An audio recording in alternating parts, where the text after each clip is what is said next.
요한복음 7장 25절에서부터 36절입니다. 요한복음 7장 25절에서부터 36절까지 말씀 교독하겠습니다. 예루살렘 사람 중에서 어떤 사람이 말하되 이는 그들이 죽이고자 하는 그 사람이 아니냐 라 드러나게 말하되 그들이 아무 말도 아니하는도다. 당국자들은 이 사람을 참으로 그리스도인 줄 알았는가. 그러나 우리는 이 사람이 어디서 왔는지를 아노라. 그리스도께서 오실 때에는 어디서 오시는지 아는 자가 없으리라 하는지라. 예수께서 성전에서 가르치시며 외쳐 이르시되 너희가 나를 알고 내가 어디서 온 것도 알거니와 내가 스스로 온 것이 아니니라. 나를 보내신 이는 참되시니 너희는 그를 알지 못하나 나는 아노니 이는 내가 그에게서 났고 그가 나를 보내셨음이라 하시니 그들이 예수를 잡고자 하나 손을 대는 자가 없으니 이는 그의 때가 아직 이르지 아니하였음이로라. 무리 중에 많은 사람이 예수를 믿고 말하되 그리스도께서 오실지라도 그 행하실 표적이 이 사람이 행한 것보다 더 많으랴 하니 예수에 대하여 무리가 수군거리는 것이 바리새인들에게 들린지라. 대제사장들과 바리새인들이 그를 잡으려고 아랫사람들을 보내니 예수께서 이르시되 내가 너희와 함께 조금 더 있다가 나를 보내신 이에게로 돌아가겠노라. 너희가 나를 찾아도 만나지 못할 터이요 나 있는 곳에 오지도 못하리라 하시니 이에 유대인들이 서로 묻되 이 사람이 어디로 가기에 우리가 그를 만나지 못하리요 헬라인 중에 흩어져 사는 자들에게로 가서 헬라인을 가르칠 터인가. 나를 찾아도 만나지 못할 터이요 나 있는 곳에 오지도 못하리라 한 이 말이 무슨 말이냐 하니라. 아멘. 예수님께서 나사렛에서 자라나실 때의 장면은 성경에 딱 한 번 기술이 되어집니다.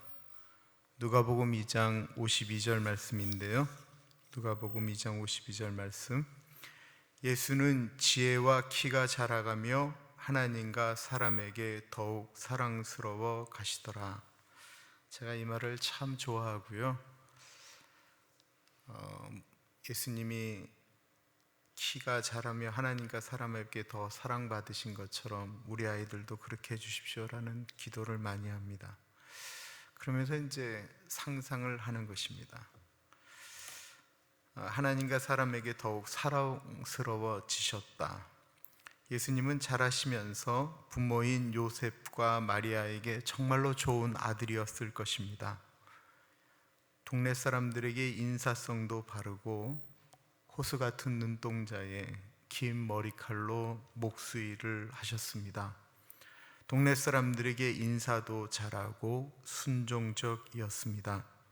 누구에게나 예의 바른 청년이었고 자신의 일에 최선을 다해 열심히 일하셨고 솜씨도 좋아서 목수로도 성공하셨을 것입니다.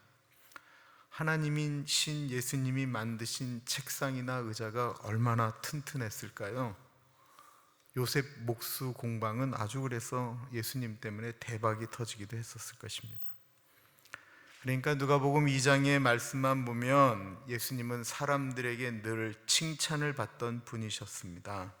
사람들이 호감을 느낄 만한 분이셨습니다.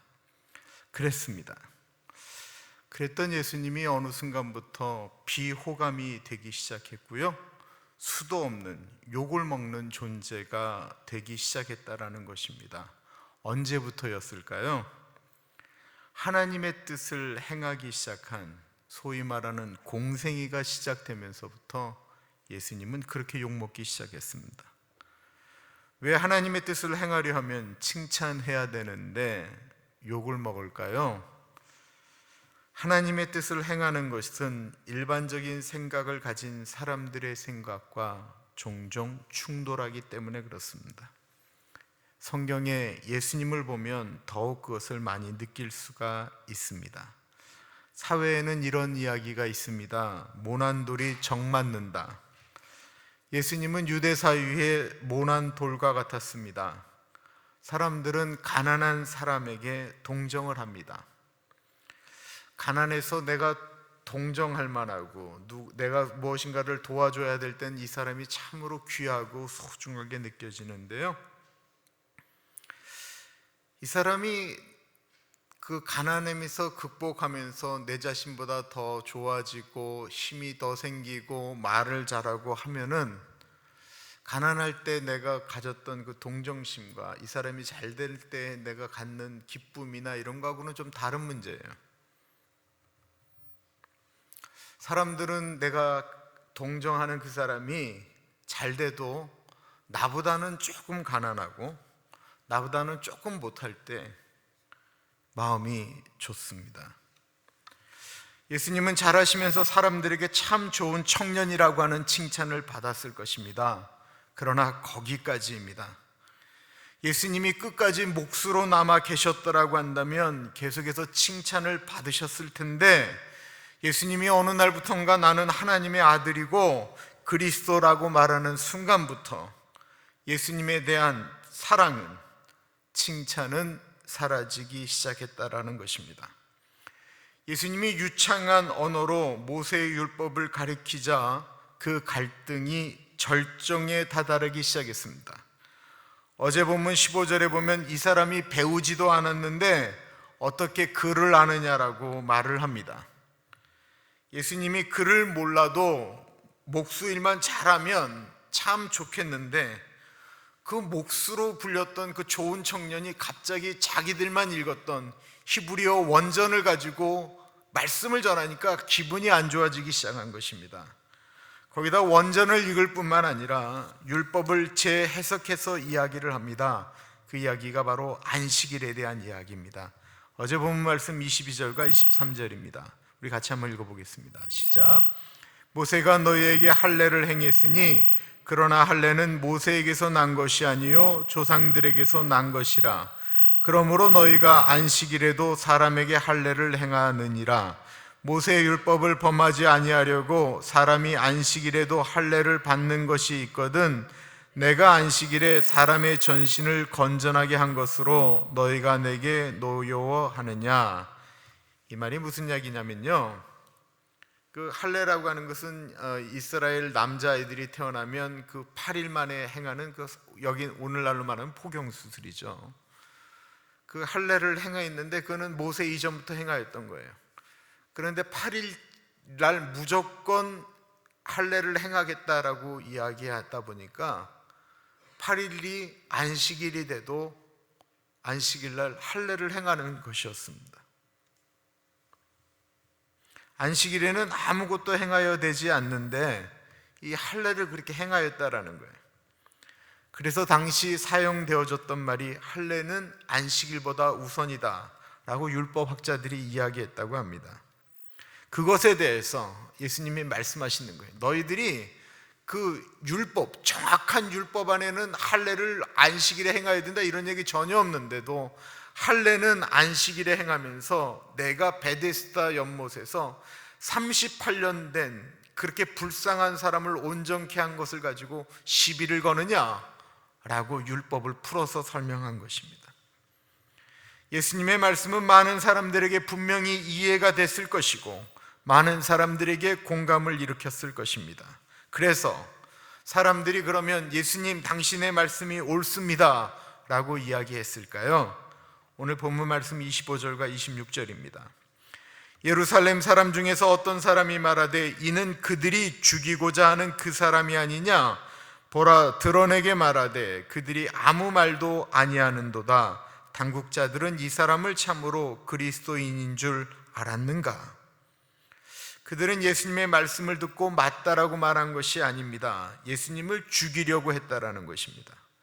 그냥 나사렛 동네에 사는 목수의 아들로 사셨으면 참 좋은 사람, 참 좋은 그리스도인이라고 불리웠을 텐데 이분이 이렇게 이야기하면서부터는 죽일 사람이 되었다라는 것입니다. 여기서 예루살렘 사람이라고 하는 것은 예루살렘 성에 거주하는 사람들을 의미하는 거예요.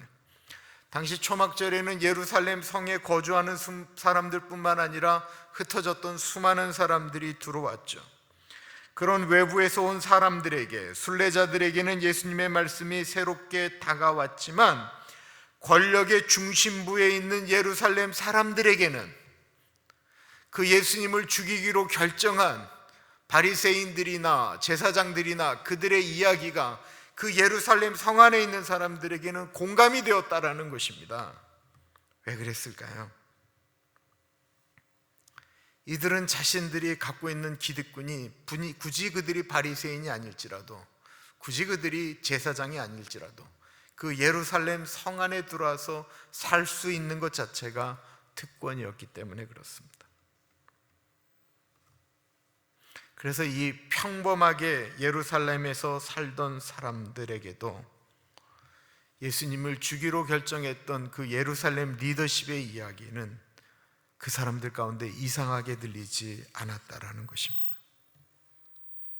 사람들은 아무리 저 사람에게 죄가 없다 할지라도 자신과 다르면 미워할 수 있습니다. 저 사람이 나와 다르다라고 생각되어지면 심지어 죽이는 일에 동의할 수도 있습니다. 여러분들 제가 지난번에 김양자 권사님, 김종철 집사님 돌아가신 다음에 김양자 권사님 옛날 얘기를 들었어요. 그분이 순천 여수에서 자라셨거든요. 근데 여수 순천 반란 사건이라고 소위 얘기하는 거 있었잖아요. 그때 그냥 반대편이다 그러면 그게 어저께까지 내 친구건 아니건 이쪽에서 죽이면 그 다음 날은 저쪽에서 죽이고 그랬다라는 거예요. 죽이는데 다른 게 없었어요. 다르면 죽였다라는 거예요.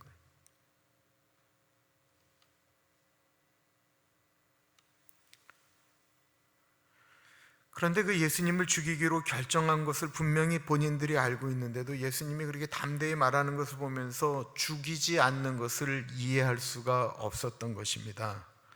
그러면서 그들이 이렇게 얘기하는 거죠. 예루살렘의 지도자들이 예수님을 그리스도라고 인정을 했는가? 왜 안 죽이지? 라고 이야기했습니다. 그들이 예수님을 인정한 것일까요? 인정하지 않았습니다. 자신들의 기준에는 여전히 나사렛 예수는 메시아가 되어서는 안 되는 분이었기 때문에 그렇습니다. 그들의 생각이 27절에 이렇게 나오고 있습니다. 그러나 우리는 이 사람이 어디서 왔는지 아노라. 그리스도께서 오실 때에는 어디서 오시는지 아는 자가 없으리라 하는지라. 이들이 생각하는 예수님은 나사렛 예수였다라는 것입니다. 그의 아버지가 누구인지, 그가 얼마 전까지 목수였다라는 사실을 다 안다라는 것입니다. 요한복음 6장 41절 42절입니다.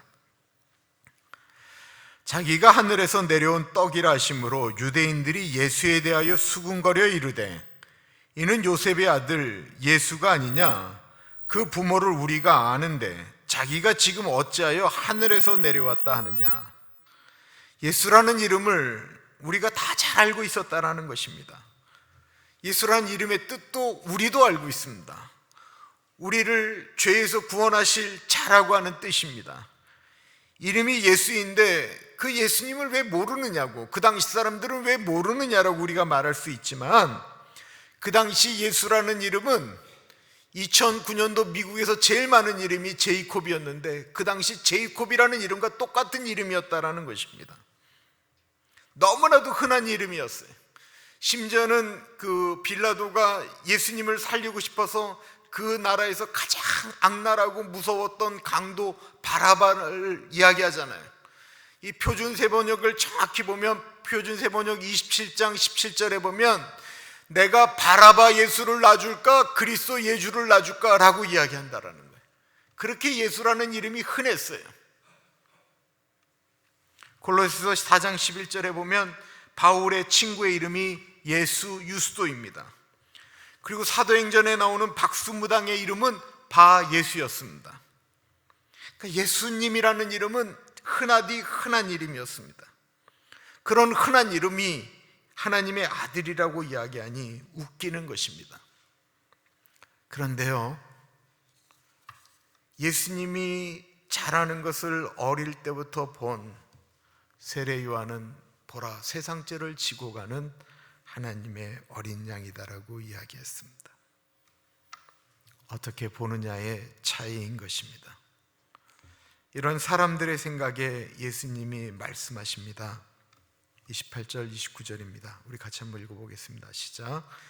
예수께서 성전에 대어서 가르치시며 외쳐 이르시되 너희가 나를 알고 내가 어디서 온 것을 알거니와 내가 스스로 온 것이 아니니라. 나를 보내신 이는 참되시니 너희는 그를 알지 못하나 나는 아노니 이는 내가 그에게서 났고 그가 나를 보내셨음이라 하시니. 당시 예루살렘에서 사람들이 막 지나다닐 때 뒤에서 예수라고 소리 지르면 수많은 사람들이 뒤를 돌아보면서 왜? 라고 이야기했을 흔한 이름입니다. 그렇게 흔하고 그렇게 평범하고 그렇게 특별할 것이 없습니다. 그래서 사람들은 예수라는 이름을 무시했지만 저는 그래서 예수님이 좋습니다. 하나님이신 예수님이 위대하시지만 가장 평범한 이름을 가지시고 가장 평범한 모습으로 우리에게 나타나셨습니다. 그분은 너무나도 평범했고 그분에게 비상한 모습이라고는 느껴지지 않습니다. 피곤에 지쳐 사마리아 수가성 우물가에 기대에 서서 그 우물가에 있는 여인에게 물 좀 달라고 손을 내밀 때 예수님의 손끝에는 분명히 때가 끼어져 있었을 것입니다. 38년 동안 옷도 제대로 갈아입지 못한 베데스다 연못가의 수많은 사람들, 38년 된 중풍병자, 그들 앞에서 예수님이 일어나라 말씀하실 때 예수님의 옷차림은 베데스다 연못가에 이리 뒹굴고 저리 뒹굴던 수많은 병자들의 옷과 예수님의 옷은 별 차이가 없었을 것입니다. 그러나 예수님은 알고 계셨습니다. 당신이 어디에서 왔는지 말입니다. 그의 옷차림이나 그의 모습은 평범하였지만 예수님의 말에는 분명한 권세가 있으셨고 그의 말에 중풍병자가 일어났고 절망과 어두움에 갇혀있던 사람들이 밝은 빛을 보게 되었습니다. 사람들은 예수님을 외모로 보고 고향을 이야기하고 그의 배움을 보고 평가했지만 예수님은 본인이 하늘로부터 내려오신 것을 그의 능력으로 증명하셨습니다. 저희 교회 바나바 사역이 있었습니다. 새로 오신 분들을 세우는 사역이었죠. 왜 바나바였는 줄 아십니까? 이 바나바는 사도 바울보다 훨씬 더 먼저 하나님에게 불림을 받은 위대한 분이셨습니다. 그는 자신의 재산을 들여서 사람들을 돕는 사람이었습니다.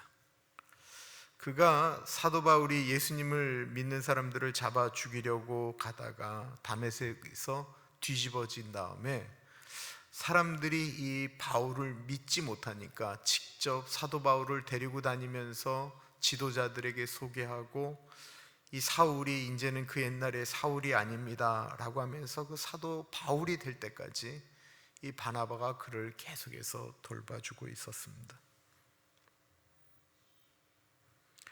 그는 사도 바울이 잘 돼도 자기 밑에 있는 사람으로서 잘 되는 것을 원하지 않았습니다. 그는 사도 바울이 자기보다 더 큰 그릇인 것을 알았습니다. 그래서 그를 세웠습니다. 그가 자신보다 더 유명해지고 더 많은 일을 하는 것을 본인이 부끄러워하지 않았습니다.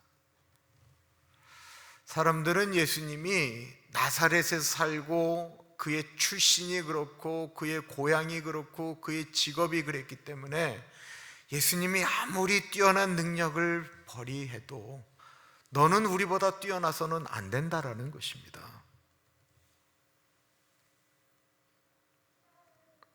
우리들의 마음이 좀 이렇게 넓으면 얼마나 좋을까요?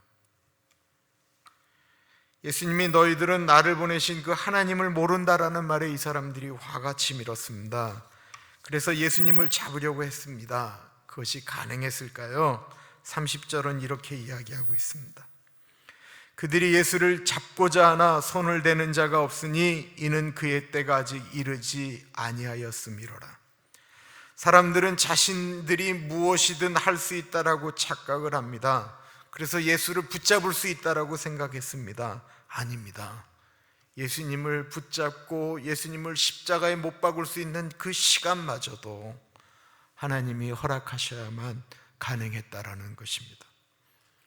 흔하디 흔한 이름, 나사렛 촌동네 사람, 흔한 예수, 목수의 아들, 초라한 행색, 그런데 그 예수를 붙잡을 수 없었다라는 것입니다. 이 세상에 예수님의 이름이 조롱을 받습니다. 흔하디 흔한 이름처럼 그 예수의 이름을 밟고 없애려고 합니다. 그러나 불가능합니다. 왜 그렇습니까? 하나님이 이 땅에 보내준 이 세상의 유일한 소망이 예수이기 때문에 그렇습니다. 사람들이 예수님을 잡으려고 해도 붙잡지 못하는 모습이 느껴집니다. 왜 못 잡지? 잡으려고 막 달려가는데도 왜 예수님을 못 잡지? 라고 생각하는 그 모인 사람들 가운데는 순례자들이 있었죠. 초막절을 지키기 위하여 예루살렘 밖에서 들어왔던 사람들입니다. 그들은 베데스다 연못가에 38년 된 병자를 고치는 것을 보았던 사람들도 있습니다. 또한 물고기 2마리, 보리떡 5개로 5,000명을 먹인 그 기적을 경험한 사람들도 있었을 것입니다. 그들에게 예수님은 평범한데 평범하지 않은 그 무엇인가를 느꼈던 것입니다. 마치 예수님을 만난 사람들이 세상의 조롱을 받으면서도 예수님을 더욱 굳게 붙들었던 그 신비를 경험한 것입니다. 그래서 31절은 이렇게 이야기하고 있습니다.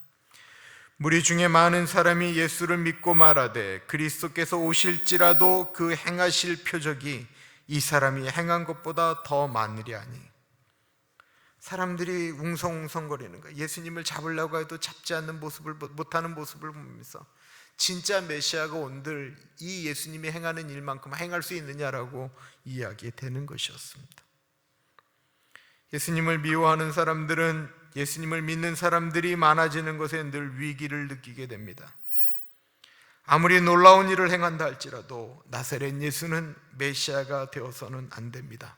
설령 우리의 마음 가운데, 그들의 마음 가운데 그가 메시아인 것을 안다 할지라도 내가 추구하고 꿈꾸는 것을 포기할 수 없을 때는 메시아라고 생각되어져도 죽입니다. 우리가 예수 그리스도가 우리의 구원이다라고 생각을 한다 할지라도 우리는 우리의 목적을 위하여, 우리의 행복을 위하여, 우리가 추구하는 것을 위하여 우리도 예수를 부인하고 모른 척하고 구석에 박아놓을 수 있는 존재들이다라는 것입니다.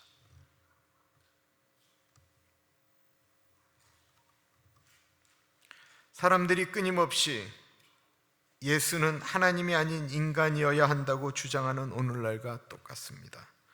32절부터 보겠습니다. 예수에 대하여 무리가 수군거리는 것이 바리새인들에게도 들린지라 대제사장들과 바리새인들이 그를 잡으려고 아랫사람들을 보내니 예수께서 이르시되 내가 너희와 함께 조금 더 있다가 나를 보내신 이에게로 돌아가겠노라. 너희가 나를 찾아도 만나지 못할 터이요 나 있는 곳에 오지도 못하리라 하시니. 여러분들 혹시 이 본문을 보실 때 어떤 생각이 드십니까? 예수님은 나를 보내신 곳, 나를 보내신 분, 이런 얘기를 합니다. 그러니까 나를 보내시니 하나님이 계신 곳이죠. 내가 온 곳은 하늘나라입니다.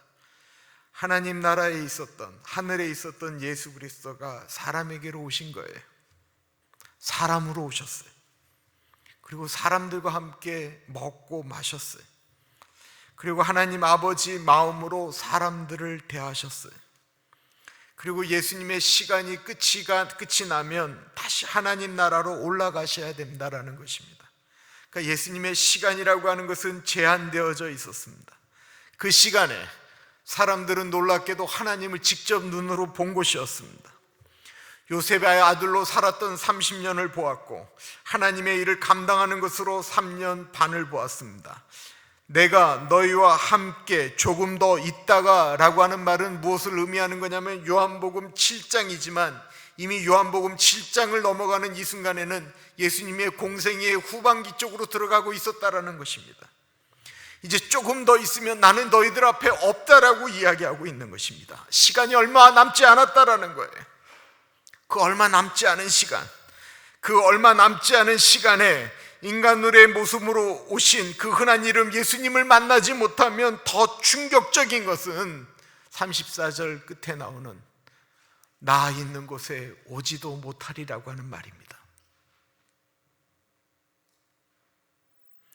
하나님을 직접 봤는데 그 하나님을 직접 보면서도 저 사람은 그냥 흔한 예수야, 나사렛 사람이야, 저 사람은 메시아가 되면 안 돼 라고 이야기함으로써 직접 하나님을 보면서도 하나님 나라로 갈 수 없다라고 하는 이 비극입니다.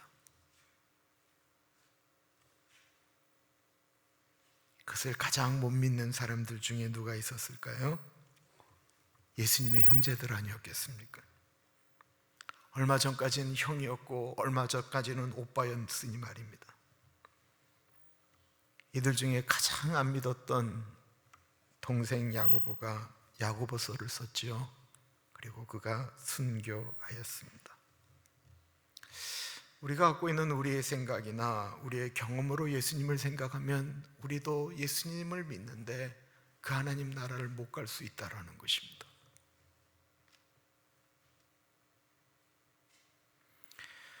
이들은 예수님이 가신 곳을 찾지 못한다고 하니까 예수님이 어디로 도망가나 어디로 떠나가나 라고 생각했습니다. 그들이 고작 생각했던 것은 유대인들이 그 흩어져 있는 것을 디아스포라라고 하잖아요.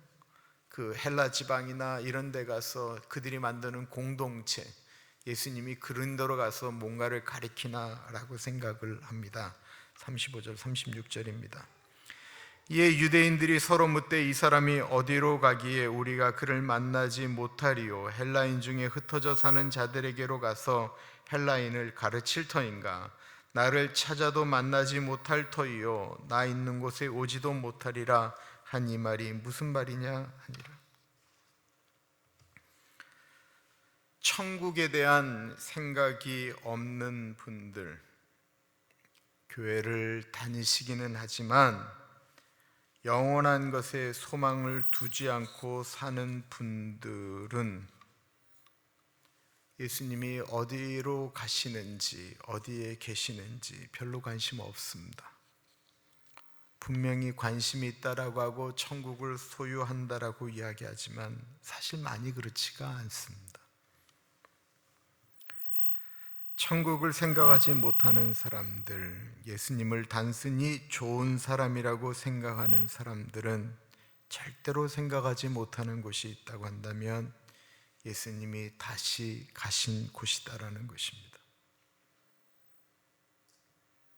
그곳을 예수님을 눈앞에 보면서도 도저히 사람이 행할 수 없는 신적 능력을 경험하면서도 그 사람들은 놀랍게도 예수님을 몰라보았다라는 것입니다.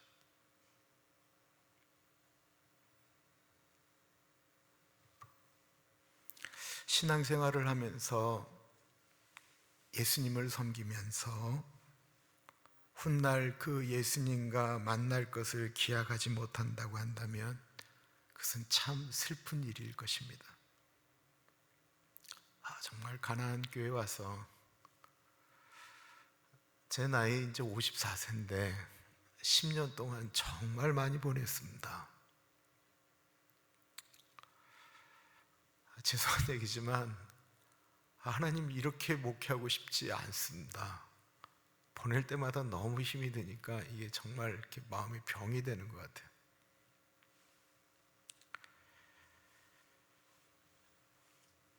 정말 수도 없이 교인들을 보내고 있는 것 같아요.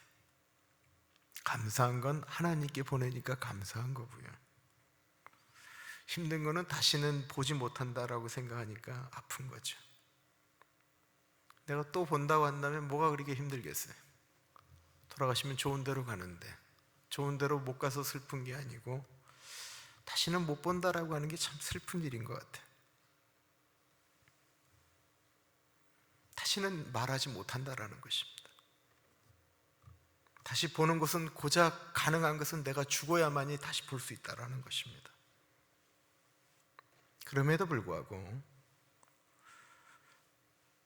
내가 죽어서 분명히 볼 것이다라고 하는 그것은, 내가 분명히 예수 믿고 천국에 간다라고 하는 소망, 내가 먼저 보낸 그분들을 천국에서 본다라고 하는 그 믿음 때문이죠. 그리고 그곳에 갈 수 있는 힘은 나의 힘이 아닌 십자가에서 우리를 위하여 죽으신 예수 그리스도 때문이다라는 것입니다. 우리가 사는 날 동안 그 예수님이 분명히 나를 인도하신다라는 그 믿음을 가지고 사시지 않으시겠습니까? 그 소망을 가지지 않으시겠습니까? 아까 우리 이정희 권사님도 말씀하셨지만 병권사님 보낼 날 가까워 오고 있습니다. 그러다 보니까 요즘 자꾸 부르는 찬양인데요, 요맘때 이럴 때 되면 좀 자주 불렀던 것 같아요. 내 인생 여정 끝내요. 가사가 참 기가 막혀요. 같이 부르겠습니다.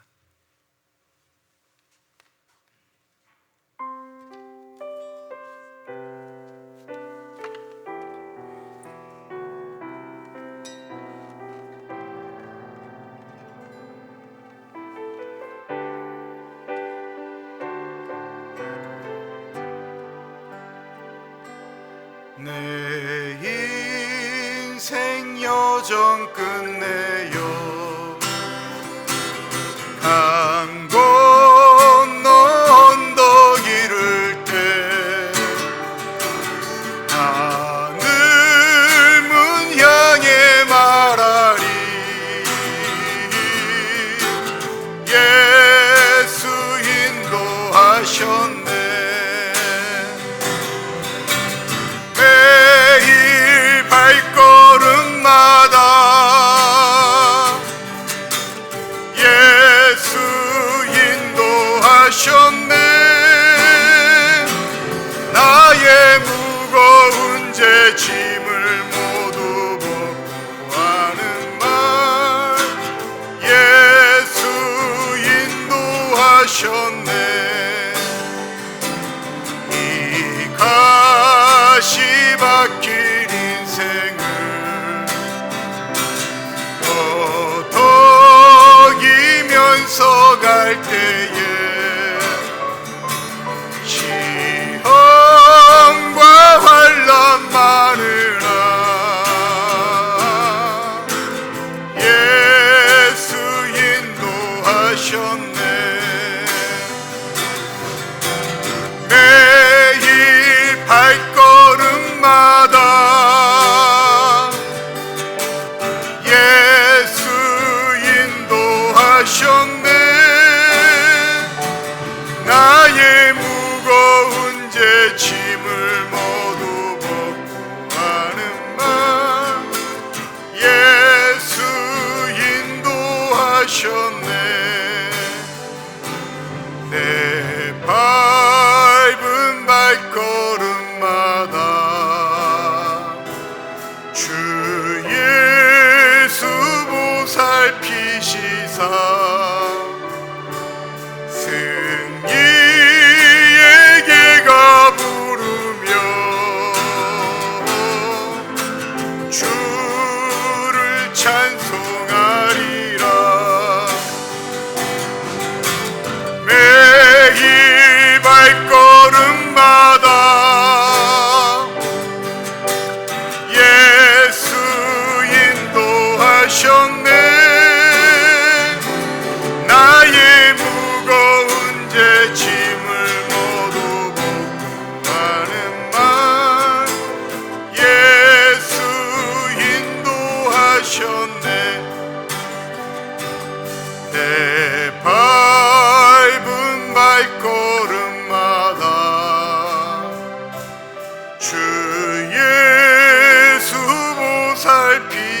하시사 승리에게가